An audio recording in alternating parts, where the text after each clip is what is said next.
Does high protein intake really help muscle growth, and is it necessary? You might be surprised with my response to this. So my answer is, it depends on the type of protein, the timing of the protein, and the amount of the protein. So let me explain. So the reason why the type of the protein is really important is that there are tons of different types of protein out there, and they all respond in your body different ways. Some are long chains, some are short chains of amino acids. Amino acids are the building blocks of these protein molecules.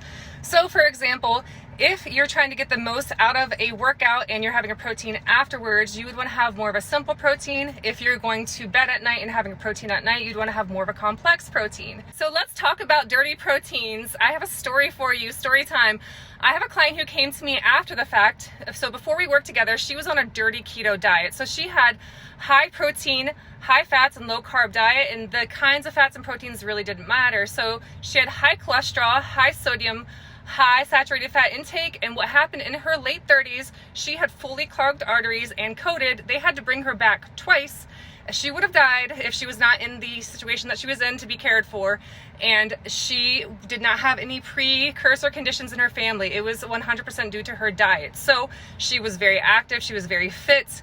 She had a very high protein intake to support her fitness goals, her muscle. You guys listen to me, but she coded because it was not good for her body. So the type of protein matters. It matters so, so much.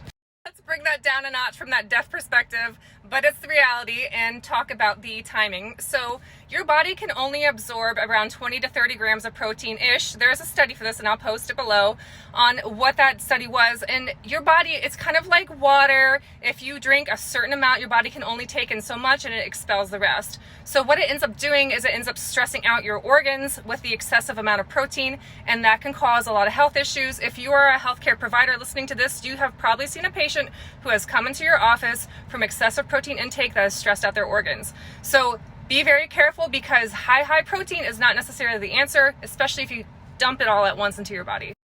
So that kind of leads us into the amount. So you do not want to have excessive amounts dumped into your body all at once.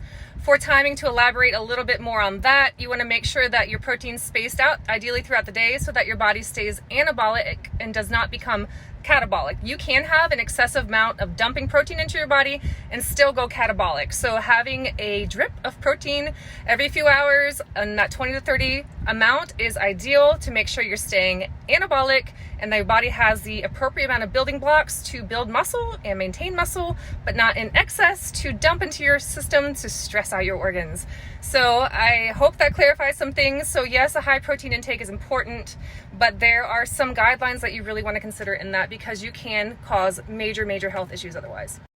So to summarize, type, timing, and amount are what are most important for protein, not necessarily just having a high protein intake.